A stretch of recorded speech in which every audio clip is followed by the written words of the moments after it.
Hi, this is Daisy from Gephardt Daily, and today I am talking to Trip Hopkins from his man cave. He is the producer of the Utah Blues Festival, which returns to the Gallivan Center June 10th and 11th. And Trip, I know you've been part of the festival since the beginning. I was wondering if you could just talk me through how it began and then kind of how it's evolved. Okay, so that's a kind of a two-part story because since the late 70s, early 80s, there's been a Utah Blues Festival, but it's been more of a kind of the local bands, local barbecue. It wasn't to the degree it is now. It was held up at the reservoirs and different places. So there's a long history of blues history festivals happening in the Salt Lake Valley or Salt Lake area. But in 2014, the Utah Blues Society, which is the nonprofit that puts on the festival, became a nonprofit. And we decided we needed to put a blues festival together with national acts, regional acts, etc. So it's 8 years old, minus 2 from COVID, so it's 6 years. But we also decided, we had it out in West Valley for a year, but we decided we needed to bring it downtown, make it more accessible to transportation. Also to, because I've been involved with other blues festivals, that we would be able to partner with hotels and other things. People now are coming, a lot of people, hundreds of people are coming from out of state to do it. And also the Gallivan Center is just about the right size for a blues festival. So myself and another person, he's KRCL, Brian Kelm with the Red, White, and Blues, we're very connected in the blues community with the artists and all the agents and things like that. So we've been able to attract top tier talent. And then also the local arts communities, whether it's the mayor's office, Salt Lake Arts Council, ZAP, UDAM, they've all been very supportive and helped us grow. So as a nonprofit, none of us get paid. It's an all volunteer staff. And they're very aware that we're more than just another music festival or a cultural event, namely the history of the blues and the heritage behind not just the music, but how it came out and the roots of blues, which goes way back. And we like to expose our audiences to the different genres of blues music. So it's been going along. Every year it builds by X amount of people. And coming out of COVID now, we're hopeful, it wasn't helpful to have snow at my house yesterday, but I know from looking at people getting engaged now that the warmer weather is bringing people out. I've already been to several festivals around the country, and they're packed. So people want to get back out there and hear live music. And so, with that in mind, we've grown the festival year on year, and as our budget's grown, we've been able to bring more and more different types of acts from around the country, around the world, actually, to participate. So it's one of the top nationally known blues festivals for its size in the country, and we're very proud of that. And the Utah Blues Society is the nonprofit, but the festival is kind of our signature event that we host every year. And that was going to be my next question, if you can tell me a little bit about the lineup this year. Yeah, so I don't have to cheat, but I'll put it in front of me and show you. But so what we try and do is the first day is a half a day. It's 5 o'clock at night till 10. And we have 3 headliners. Terry O'Dabi, who's in Oakland. I just talked to her last night, but she sings kind of soul blues. And she's got a very storied career. She's very well known. And then we have a guy by the name of Nick Moss and a harp player called Dennis Gruling, and he'll be playing. And they're Chicago blues. So they'll be coming in from Chicago, but they're that straight up typical blues that you might think of. And then finally, the headliner for Friday night is a guy by the name of Ronnie Baker Brooks, and his family, the Brooks family, is a very famous. He grew up around Muddy Waters and Howlin' Wolf, and his dad, Lonnie Brooks, who recently passed away. These guys used to play here at a club called the Zephyr and the Dead Goat. And so we have this strong history of being a crossroads between East Denver and the West Coast, and these bands used to come through here all the time. Buddy Guy, all those guys were, and so that's on Friday. Saturday, it's a longer event. It's noon to 10 p.m.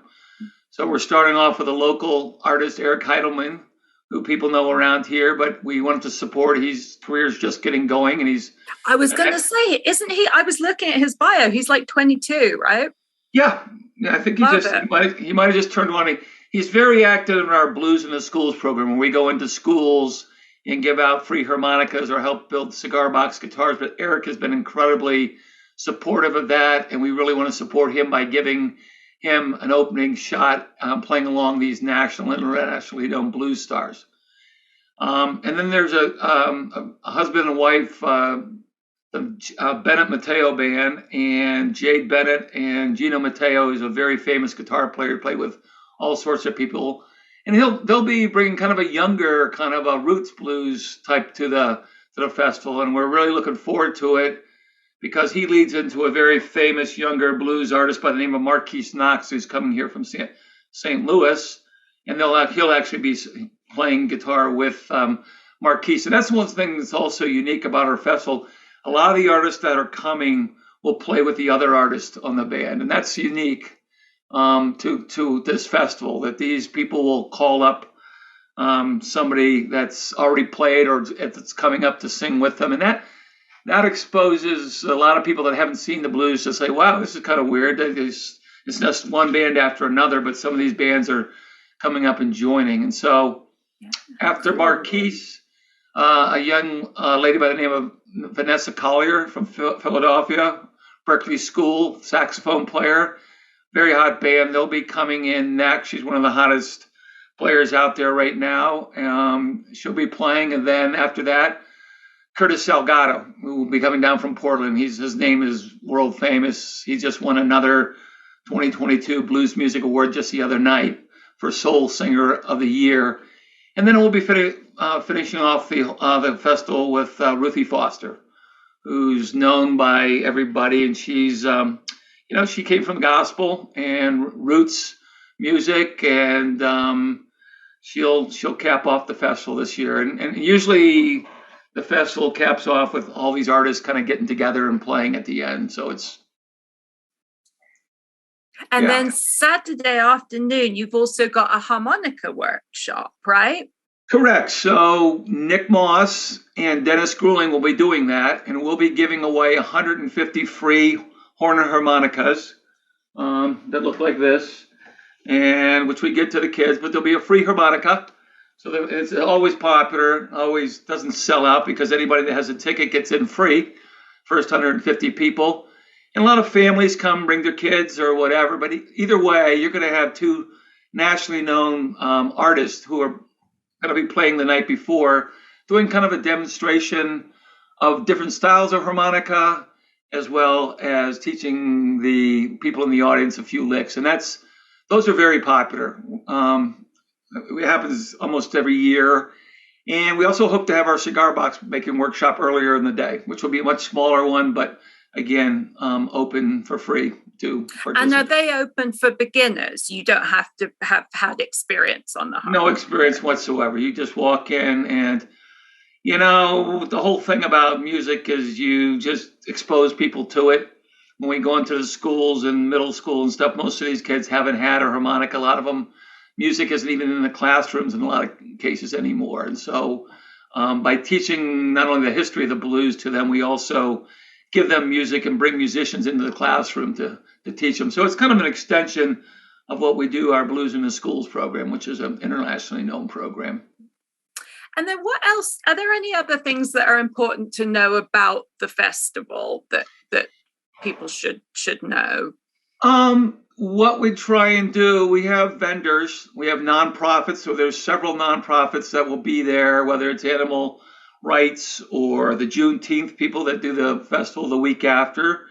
They'll have booths there talking about their individual nonprofits, and we try and get a fair amount of those people in so they can talk to the community, whatever their particular area is. And then we are selective about the artistic vendors that we bring in that are selling different artistic goods. So there's something more than just music on the stage. They can go into the Marriott that's air conditioned and attend one of these free workshops, or they can peruse the artistic vendors that are out there.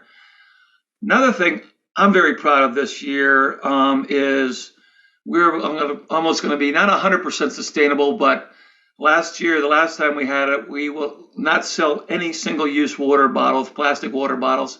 No one's allowed to, they can bring in a single-use container, but Kitos has donated free water, purified, clarified, cold water, and there'll be no keg beers sold. Everything will be aluminum cans. So it's more expensive to do that, but it's 92% of aluminum cans end up being reused again, and we think it's very important. And so does the city, by the way. There's a big sustainability problem, especially with these big festivals when you've got tens of thousands of cups, whether it's beer or soda or whatever, ending up in landfills. And so we're very proud of that aspect, and we'll have a green team that are out there, and the city's waste management team will also be coming down to cover that. But we've got a VIP area, and that's upstairs in the Gallivan Hall, and that's always popular. It always sells out. It's just about sold out. But we're also proud of the fact that we don't take up all the seats in front of the stage with VIP, only half and only a certain amount. So if somebody that pays for the general admission ticket, the lowest price ticket, can stand right in front and watch the musician just as close as somebody that spends the money on a VIP experience. Oh, that's awesome. That's a really nice detail too. Yeah. And food trucks as well, I'm guessing. We've got several of the Livingston brothers, which used to be, or you might know as the R&R Barbecue, are sponsoring there, and there's 3 or 4 other trucks that will be there. And they're always high quality. We always try and get a diverse amount of different types of food, so there's something for everybody, so to speak. And how do you see the festival growing in the future? Do you think it could go to 3 days, or is it kind of at its capacity now? Yeah, my goal would be to have, because I participate in several other blues festivals around it, as at least have a good 2 solid days. Maybe it's a Saturday and Sunday where you can, Friday presents the day, the conundrum of being a work day for local people at least. But we would like to see it go to a full 2 days, and 3 days is fine too. I mean, it's easier once you set it up to just keep it going, and that would be nice. But we were 1 day for 3 years, and then the last couple of years we've been a day and a half, and it's been very successful. And the natural progression would be to move it up to a 2-day festival. And then what would be your dream acts to book in the future? Well, that's if any of my blues friends saw this, they would all be coming back at me, because the artists that I just mentioned, they're all personal friends. And so I will be a little cagey with the answer is, we're not going to ever have like Buddy Guy headliner a festival. He's too expensive. And I'm just using him as an example because he's a friend as well.